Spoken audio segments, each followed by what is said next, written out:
beer. Okay. Bitte.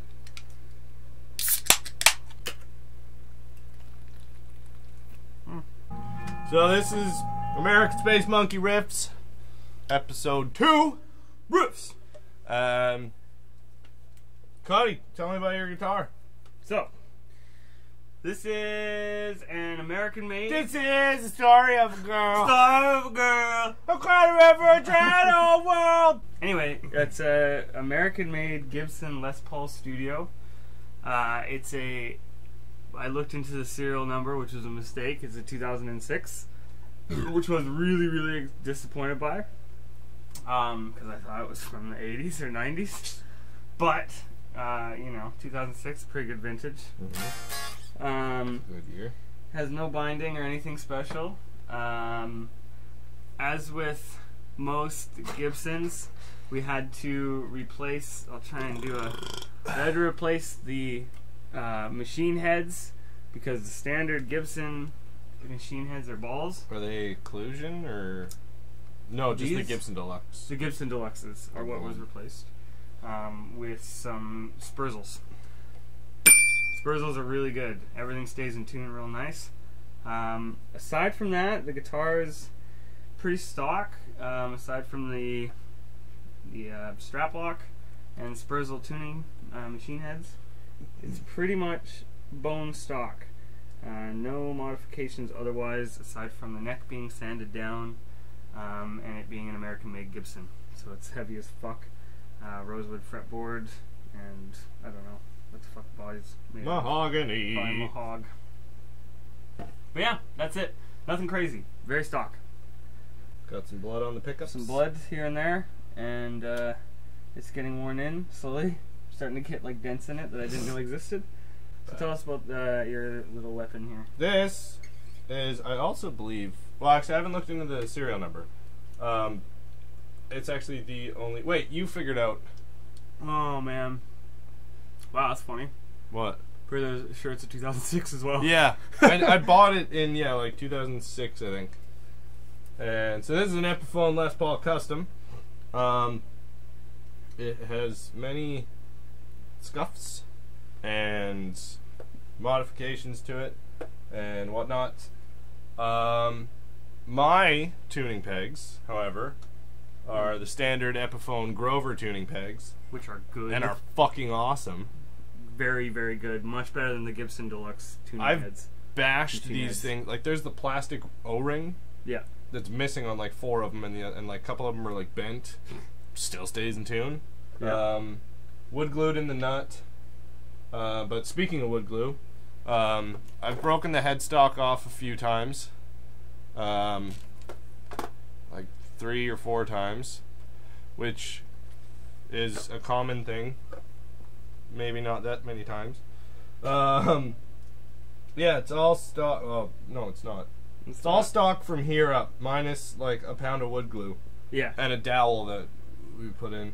Took out the neck pickup, replaced it with a Joker card, so you get some screaming leads. Screaming leads! What EMG do you have in there? It's an EMG 81. I'm just gonna say it's an EMG. I don't know which one. I got it on Craigslist for 50 bucks. But the viewers at home might want to know. Well, okay, it's an 81. Confirmed.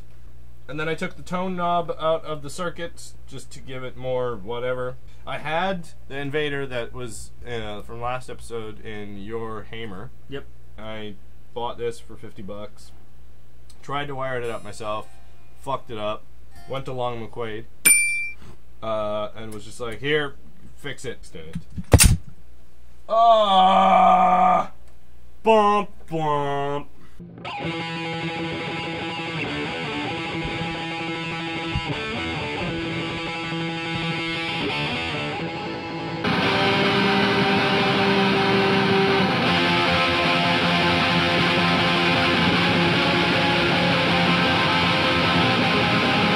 Because of the giant mahogany body on this thing, it's just got so much like ass kick that I don't really give a shit if I have the snap of the neck anymore.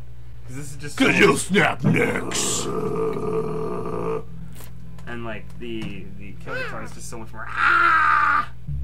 But yeah, so tonally the guitar is, although very similar or very different, I would say, mostly because of the pickup. I was not expecting to enjoy the EMG. It's definitely it's a one-trick pony. This is barely rolled on. Yeah. Like, look.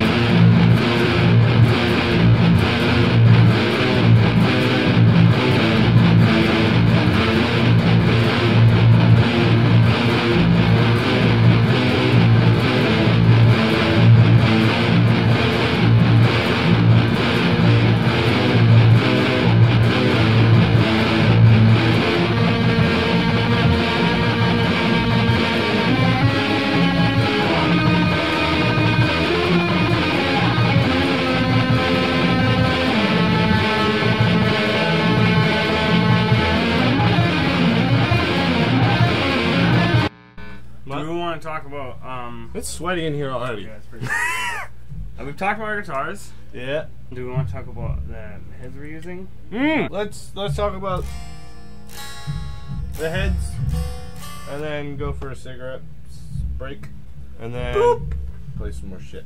Okay. It's a MIG-50H. I don't want its glory. It's also not called a midget, whoever said that. No, there's 3 different kinds. I know, but it's not a midget. Oh yeah, that's right. Somebody called it a midget. It's one of This is not a midget. This is essentially a Russian tank. Yeah, I don't know what that Read says. it. No. Just, phonetically. It's like C pi symbol, E pi symbol, A, H, O. Jackal! This thing only does one thing, and it's just like, okay, I come in, I play super heavy shit, you're mad, I'm mad, we all get along. Yeah, so it's 12x7 and... Yeah. Yeah.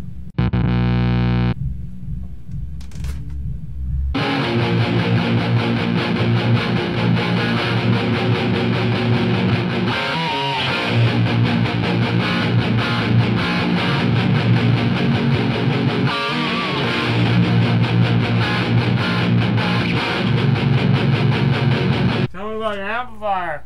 Okay, Cody, I will. Tell me all about it. So, it's a Sovtek MIG-50H, not the MIG-50. Actually, I already got all this stuff on tape. So... But that's gonna be a weird cut. It's fine. Cuts are Got fine. one shot. No, fuck cuts, man.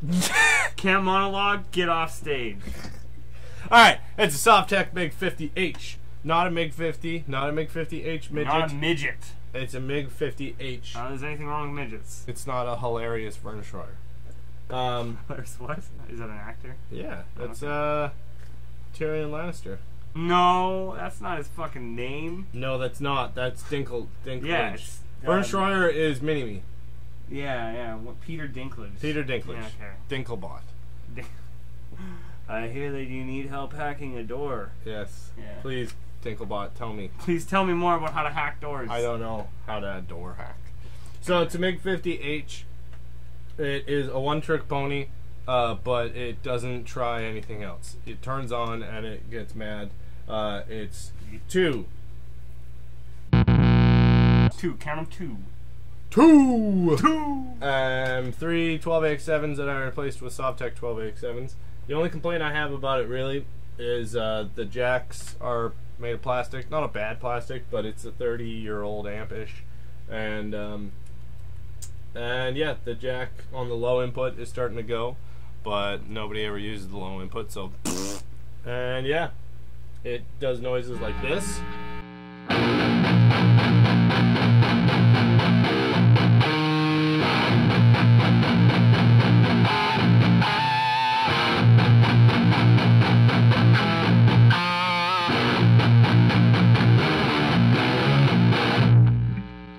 Get ready, crabcore kids. Yeah! Put your balls on the floor. Cody, tell me about your amp. That's something I want to yell out at next breakdown. Put your balls on the floor!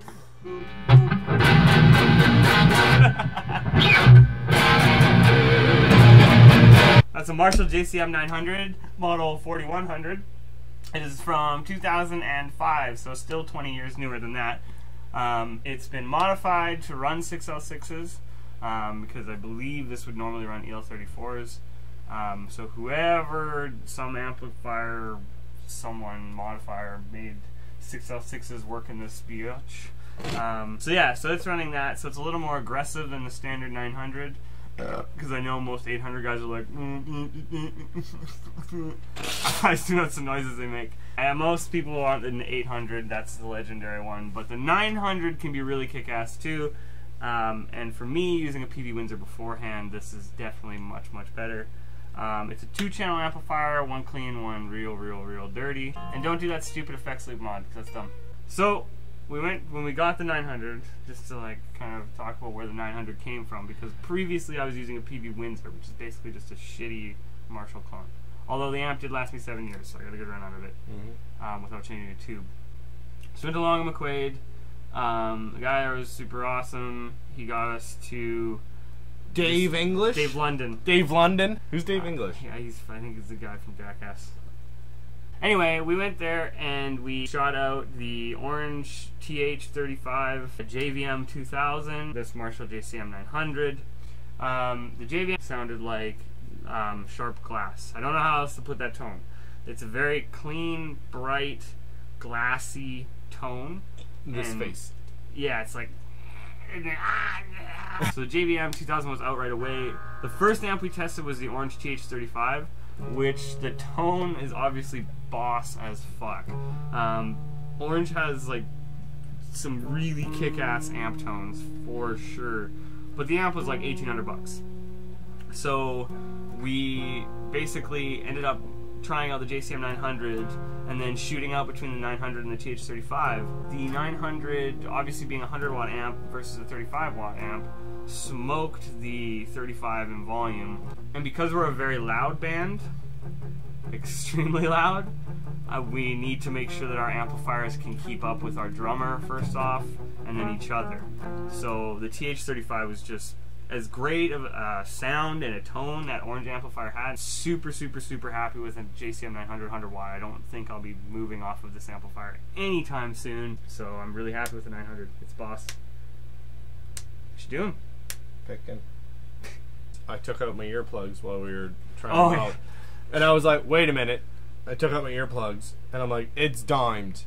And I don't fear for my hearing. Yeah. Nope.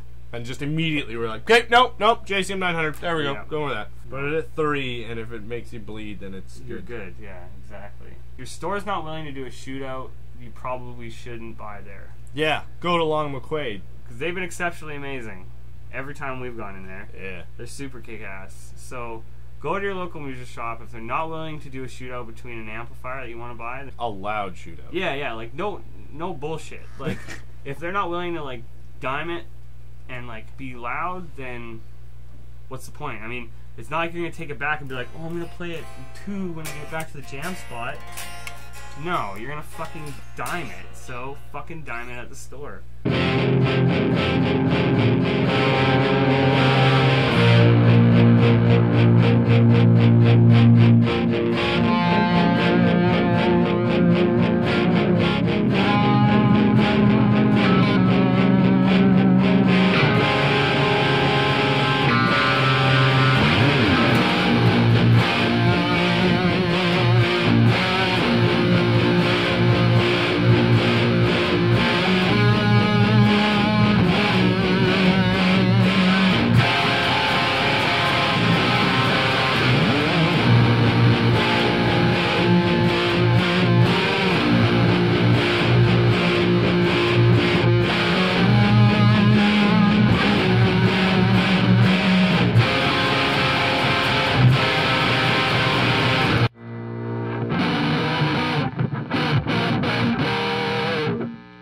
Convinced that's not somebody.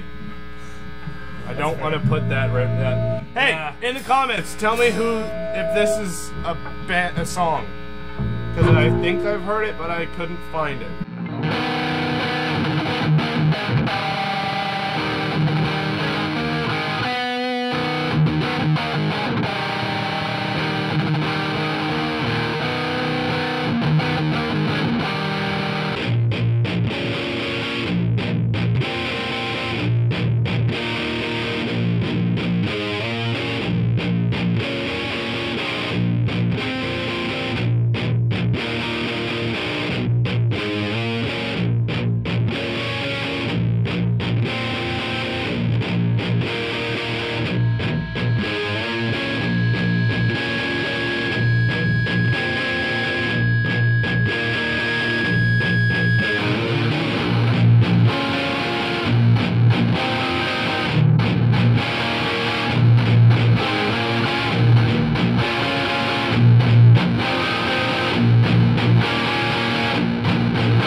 was Queens of the Stone Age, so it's not, because I listened to all their albums. That was Foo Fighters. Autumn's Foo Fighters. I spent like a day just listening to discographies, trying to find that riff.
Times. A couple times. It was a picture of James Hetfield. Oh, God. And, I gotta find it. So it's a picture of that, right? Buckets imprisoning me! All that I see! Absolute savings! What a great deal! What a great fun! Look at these jeans! That might look sexy as hell!